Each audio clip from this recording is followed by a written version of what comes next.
Let me tell you about a ghost. Not the kind that haunts old Victorian houses or hides in the attic, but the kind that used to live in your pocket. You probably know someone who has done it. One day they were there, posting stories, liking photos, updating their status, sharing the minutia of their life. And the next day, nothing. Profile not found. No announcement. No dramatic goodbye post explaining why they're leaving. Just silence. In a world that screams, "Look at me!"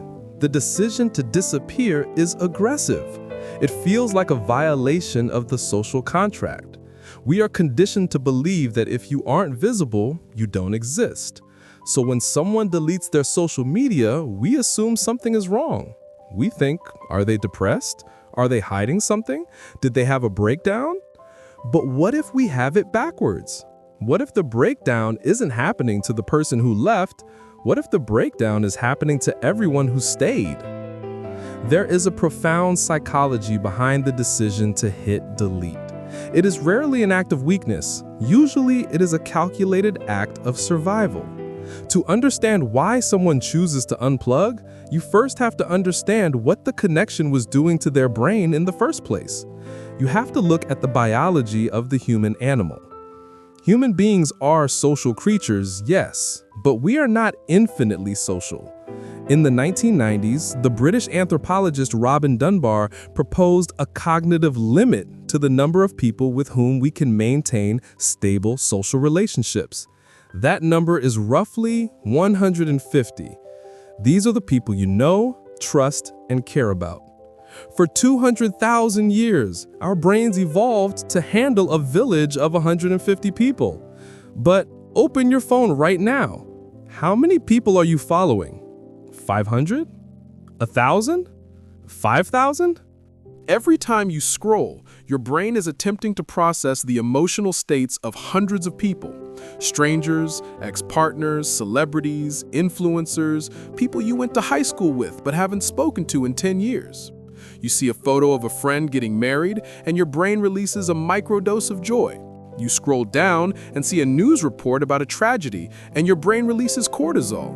You scroll again and see someone on a vacation you can't afford, and you feel a pang of envy. This happens in a matter of seconds. Emotional whiplash. This creates a state of chronic cognitive overload. Your brain is running software it wasn't built for.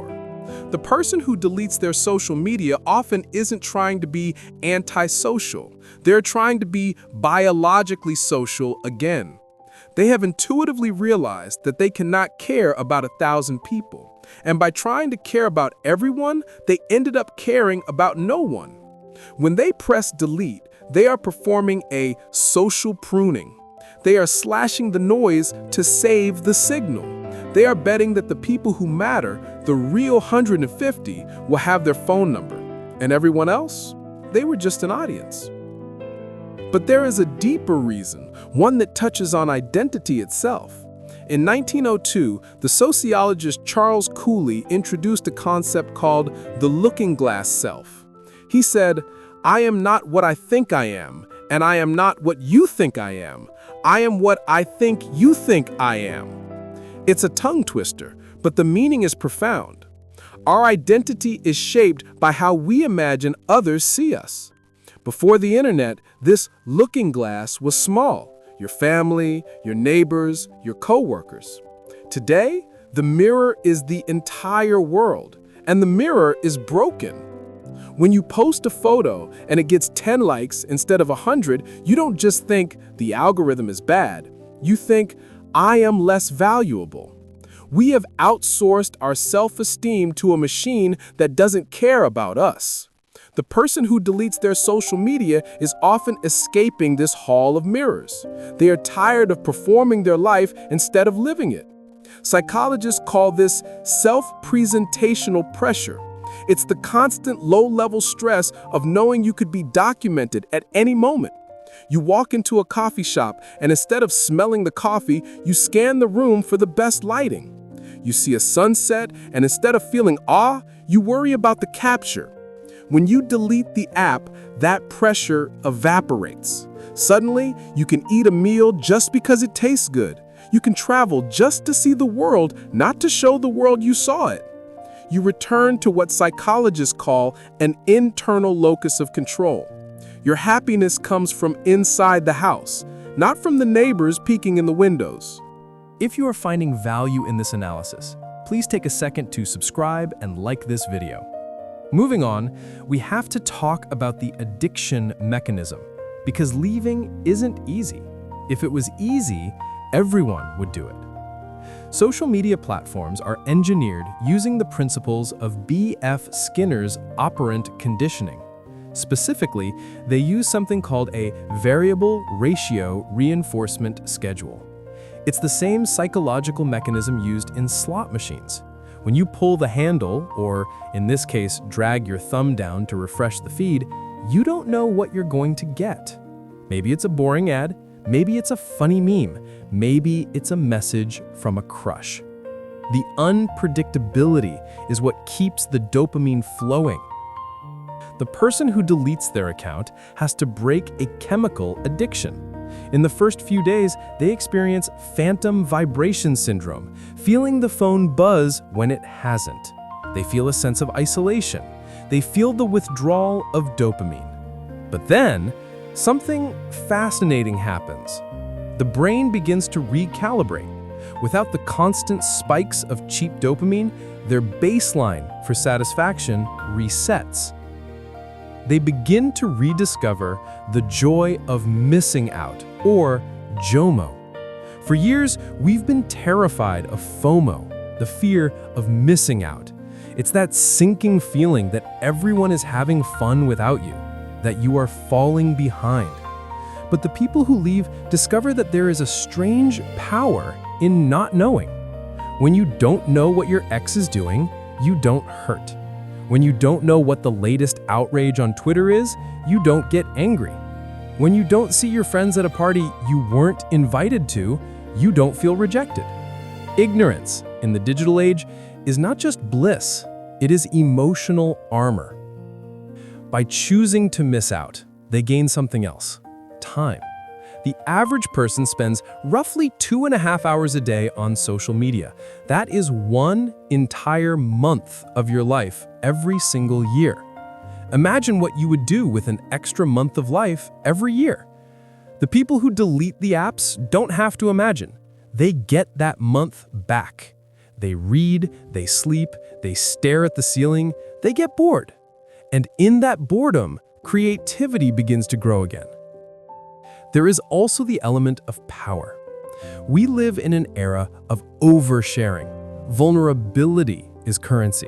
We are told to speak our truth and show our scars. But there is a concept in psychology and negotiation known as information asymmetry. In any interaction, the person with the most information loses leverage. The person with the least information holds the power. When you post everything, you are an open book. The world knows your location, your likes, your triggers, your insecurities. You are easy to predict. And because you are easy to predict, you are easy to manipulate by advertisers, by politicians, and by other people. The person who deletes social media becomes a black box. They become mysterious, and mystery is magnetic. People become curious about them. Where did they go? What are they building? By removing their presence, they actually increase their perceived value. It's a paradox. The less you say, the more people want to hear what you have to say. They are protecting their psychological ownership of their life. Their memories belong to them, not to a server farm. This leads us to the concept of the spectator versus the player. Social media turns us into spectators. We watch other people bake bread. We watch other people work out. We watch other people fall in love. We become voyeurs of existence. The person who deletes the app decides to become a player again. They realize that scrolling through life is not the same as living it. But let's be honest, the transition isn't all sunshine and peace. There is a reason why so many people delete their accounts only to reactivate them 2 weeks later. It is lonely, truly lonely. In a digital society, connection has been redefined as connectivity. We confuse being wired in with being loved. When you unplug, you realize that many of your friendships were actually just audiences. You realize that unless you reach out, unless you make the effort to call or meet up, silence is all there is. This is the painful part, but it is also the healing part. It forces you to confront the reality of your relationships. Who actually checks on you when you disappear from the feed? Who remembers your birthday when Facebook doesn't send them a notification? The list is short. It hurts to see how short it is. But that short list, those are the only people who actually matter. The person who stays off social media builds relationships that are dense, heavy, and real, rather than wide, shallow, and fragile. There is also a sensory change that occurs. It sounds almost spiritual, but it is neurological. When you are constantly scanning for content, your brain filters your environment differently. You are looking for the shot. You are looking for the aesthetic. When you stop looking for the shot, you start seeing the detail. You notice the texture of the wall, the sound of the wind, the nuance in a conversation. You become present, and presence is the rarest commodity in the modern world. There is a theory by Leon Festinger called social comparison theory.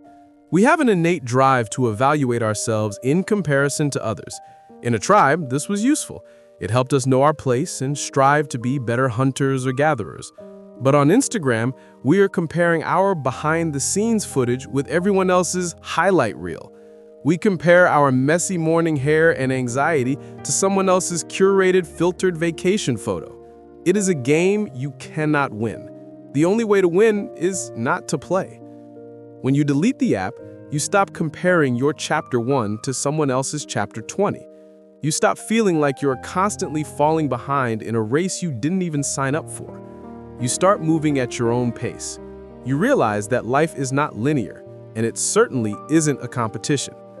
So is deleting social media the solution to all of life's problems? No, it won't fix your trauma, it won't pay your bills, and it won't make you enlightened overnight. But it does remove the static. It removes the constant background hum of judgment and comparison that makes tackling those other problems so much harder. For some, it's a tool for business, and they can't leave, and that's okay. But for those who take the step to delete it, even if just for a month, the result is almost always the same. The world slows down, anxiety drops, and the silence stops feeling empty and starts feeling full. If you were thinking about doing it, know this: you will feel the phantom buzz. You will wonder if you have ceased to exist. But then you will meet a friend for coffee. You will sit across from them. You will look into their eyes, not down at a screen. And you will realize that you didn't delete your connection to the world. You only deleted the barrier that was standing in front of it. You are not a profile. You are not a handle. You are not a content creator. You are a human being. And sometimes, the most radical thing a human being can do is disappear.